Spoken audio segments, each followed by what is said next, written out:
O que deu errado no governo do presidente Lula? O que deu errado no governo do PT? Porque, pessoal, se a gente voltar lá atrás nas eleições, a gente viu muita gente da Faria Lima apoiar esse governo, a gente viu muitos empresários, a gente viu vários intelectuais apoiarem esse governo, e agora, 2 anos e pouco depois, a gente está enxergando um desembarque. A gente está vendo muita gente falando: olha, não vai dar certo. Mas o que que não deu certo? O que que se esperava e o que que foi entregue?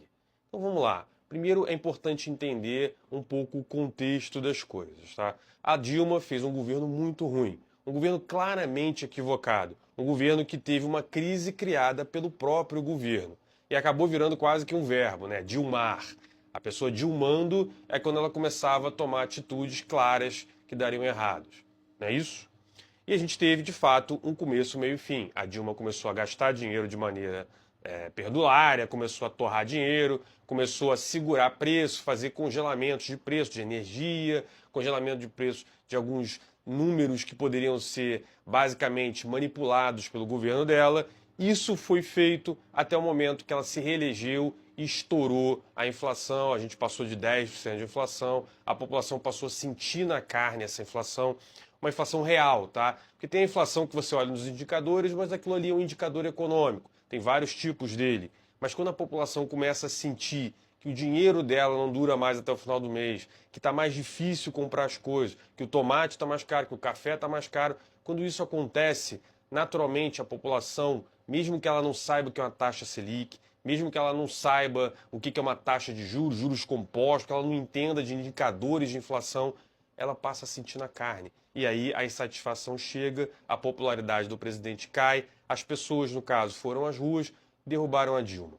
Entrou Michel Temer para corrigir esse negócio. Ele fez aquele ponte para o futuro, não sei se vocês lembram disso, em que ele falava de privatizar as empresas, terem políticas de Estado, a gente reduzir o tamanho do Estado, do pescoço ali do empresário e da população brasileira. Assim foi feito. Muitas medidas foram tomadas pelo governo Temer. Teve aquela questão da JBS que confundiu no final ali, não sei o que, né? Acabou que a gente elegeu o Bolsonaro. O Bolsonaro entrou com o Paulo Guedes, que tinha uma visão muito positiva em relação a isso, de redução do tamanho do Estado, de menos Brasília e mais Brasil. E assim foi tentado até que veio lá a crise sanitária, o negócio ficou mais complicado. O presidente Bolsonaro não ajudou muito, né? Ficava ali perdendo tempo com coisas que não faziam muito sentido e a gente deixou a economia deslizar um pouco nesse momento. O que aconteceu? O Lula veio com aquela ideia de que faria tudo diferente, que seria um novo governo Lula, aquele governo Lula do Lula 1, do Lula 2, muito mais tranquilo e tal. Pelo menos foi isso que essas pessoas compraram. Ou seja, imaginava-se um Lula muito mais pró-mercado, muito mais responsável e ele não cometeria o erro que a Dilma cometeu. Pois bem, o Lula nunca falou isso. O Lula nunca veio e disse que traria um ministro da Economia razoável, um Joaquim Levy, ou seja lá quem o PT indicasse com uma condição mais razoável em termos de condução da política econômica, ou mesmo que o presidente lutaria por isso. Porque não adianta você botar um ministro da Fazenda lá, ou da Economia, como a própria Dilma fez, se você não dá condições políticas para essa agenda andar. Isso foi, para mim, o maior erro cometido por todas essas pessoas que acreditaram no governo do PT. Porque o Lula, em si, nunca mentiu. Ele deu sinais claros que ele viria com uma nova Dilma, focado em desenvolvimentismo, focado em torrar dinheiro, e isso faria o Brasil crescer, porque isso é o que, na essência, essa galera acredita. E aí, o que aconteceu?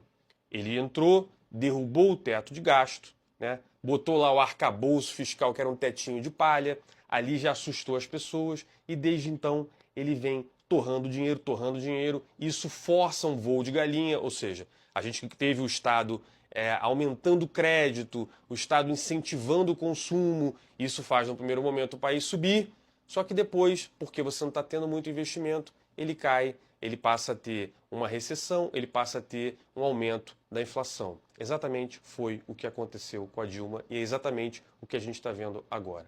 Mas onde está o erro? O que deveria ter sido feito lá atrás? Seja uma reeleição do Bolsonaro, ou seja um Lula paz e amor, um Lulinha 1 ali, onde ele faria as coisas certas. Que coisas são essas? Pois bem, agora que fiz o preâmbulo, eu vou dizer para vocês qual é a medida que deveria ter sido adotada e por que o mercado está melhorando agora, porque acredita que vai entrar o Tarcísio que vai adotar essas medidas. Pois bem, pessoal, primeira coisa, o Brasil é um país que tem um Estado enorme, tá? Enorme, e que suga todo o dinheiro da população num discurso de que ele vai devolver isso de maneira mais equilibrada, dando mais para pobre e tirando dos ricos e não sei o quê. Isso não acontece. O governo não faz investimento, ele faz gasto, né? E aí, o que teria que ser feito por um governo novo, que tocasse o Brasil para um lugar melhor? Basicamente, você tem que fazer com que o Brasil tenha mais investimentos. Isso o Tarcísio é um cara que está fazendo aqui em São Paulo. Isso o Paulo Guedes fez lá atrás. Ou seja, privatiza as empresas. Isso estava acontecendo no governo lá atrás do Bolsonaro com o Paulo Guedes. A própria Petrobras, que não podia ser privatizada porque o STF inventou ali, não, veja bem, agora para toda privatização tem que passar no Congresso. Nunca foi assim, mas durante a gestão lá do Paulo Guedes na economia foi construído esse discurso. E, de fato, teve que se passar no Congresso toda a privatização. Mas eles conseguiram privatizar refinarias da Petrobras, reduzir o tamanho da Petrobras. Na venda desses ativos da Petrobras, ela gerava uma receita muito grande, um lucro muito grande que era distribuído em forma de dividendo. O governo ganhava dinheiro com isso. O próprio Correio estava na esteira para ser privatizado, estava sendo ajustado para mercado para ser vendido. A gente vendeu a Eletrobras, a gente fez concessões de rodovias, a gente concedeu os aeroportos sob a gestão do Tarcísio como ministro da Infraestrutura. A gente fez vários marcos, como o marco do saneamento, que destravou muito investimento no saneamento. A gente teve o marco das ferrovias, que destravou muito investimento nas ferrovias. Muita legislação foi construída para reduzir e desburocratizar os setores, para que o privado pudesse fazer um crowd-in, né? Ou seja, o privado poderia chegar e investir. Tá? Isso foi construído. E eu sempre falo aqui, na economia, não é no investimento, na economia, todo movimento é de longo prazo. Esses movimentos feitos pela gestão do Bolsonaro, com Paulo Guedes ou com Tarcísio lá atrás, eles estão começando a dar frutos agora, quase 4 anos depois. Quando você vai agora no aeroporto de Congonhas e vê que está uma reforma gigantesca, não importa se a taxa de juros vai subir ou vai cair. Fato é que a AENA, que é a empresa que ganhou, vai precisar construir um novo terminal, reformou outros terminais ao longo do Brasil. A concessão da Dutra está sendo feita a descida da Serra das Araras. Está sendo feita as alças para Rio Santos, está reformando a Rio Santos. Não importa a situação atual do país, se a taxa de juros está alta ou está barata. As empresas concessionárias estão fazendo esses investimentos. As TACs, né, termos de ajuste de conduta, que foi feito, por exemplo, lá no sul, com aquela ponte que conecta o Paraguai, aquilo está sendo realizado pela iniciativa privada. O marco do saneamento destravou várias privatizações de empresas de água e esgoto. A gente está vendo aqui em São Paulo, que foi privatizada contra a vontade da esquerda. Não, mas dá lucro. É óbvio que a Sabesp dava lucro. A Sabesp dava lucro porque ela vendia o serviço dela só para os bairros de luxo. Portanto, ela dava lucro. Só que ela não tinha como investir, ela não tinha como crescer nos bairros periféricos. E aí, quando você privatizou, a obrigação da nova Sabesp é investir nisso. E essa semana, ou semana passada, foi anunciado 7 bilhões de reais em investimento aqui em São Paulo.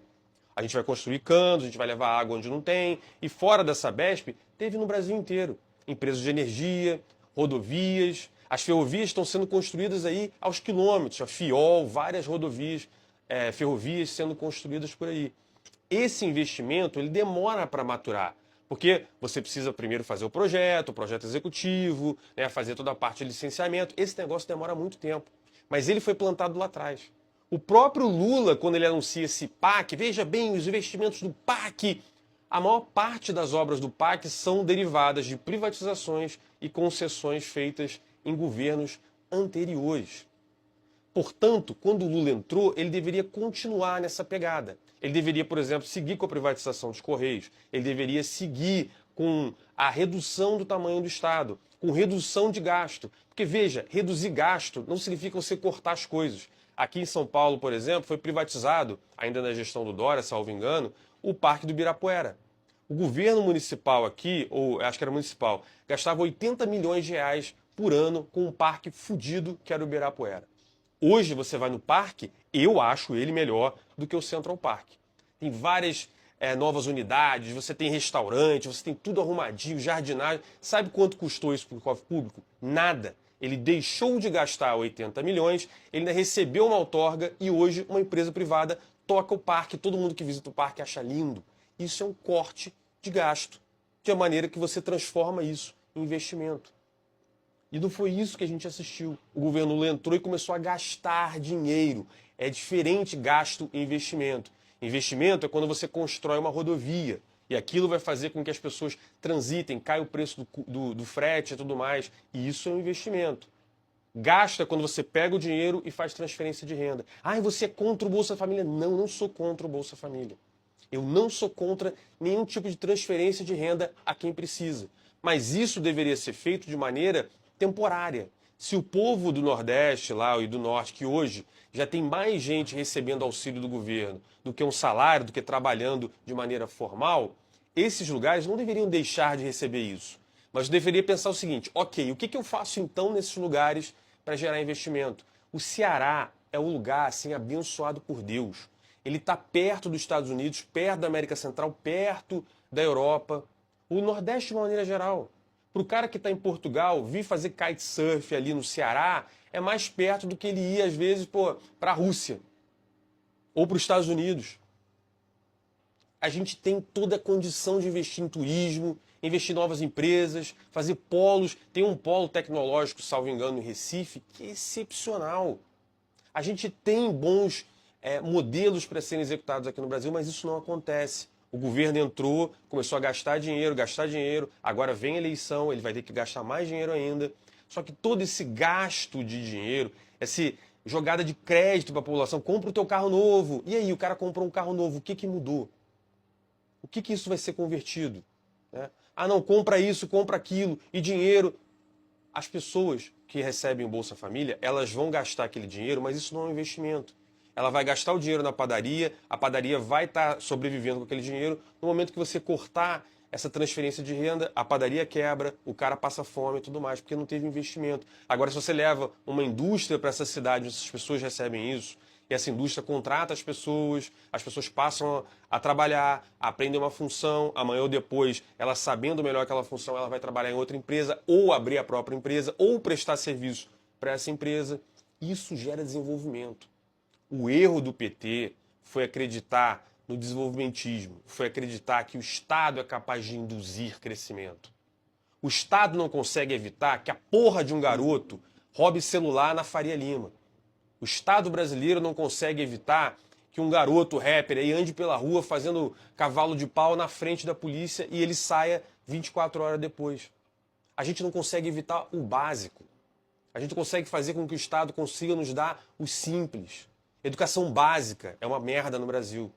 Educação superior, aí você dá cota para um e para outro, o que muda se você não dá uma situação de construção de base melhor para essa população? O Brasil, infelizmente, o governo brasileiro, ele não consegue entregar nenhum serviço de qualidade.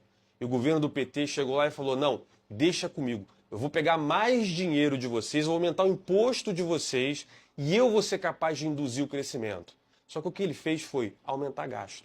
E aumentando o gasto, você não gerou investimento, as empresas não estão crescendo, a conta não está fechando, o governo começou a imprimir dinheiro. Imprimindo dinheiro, ele desvalorizou a nossa moeda e agora vocês estão sentindo esse efeito. Com alimentos mais caros, com serviços mais caros, com a sua vida mais cara, com você tendo menos dinheiro no seu bolso. A inflação ou o imposto inflacionário é um dinheiro que sai do seu bolso sem você perceber. É triste, mas esse foi o erro.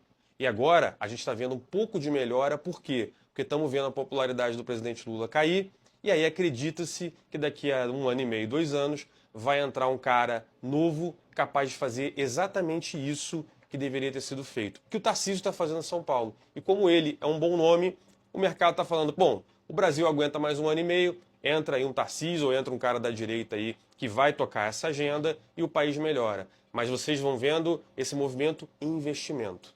A economia ainda vai ficar difícil. Você ainda vai ver a inflação disparar mais. Você ainda vai sentir os efeitos negativos por um bom tempo. Ainda que você veja a bolsa subir, ainda que você veja o dólar se estabilizar. Você não vai deixar de sentir os efeitos das merdas que foram plantadas pelo governo do PT desde quando ele foi eleito. infelizmente. Beleza? Se você gostou, curte, comenta aqui com as suas dúvidas, não deixe de seguir o canal e vejo você no próximo vídeo.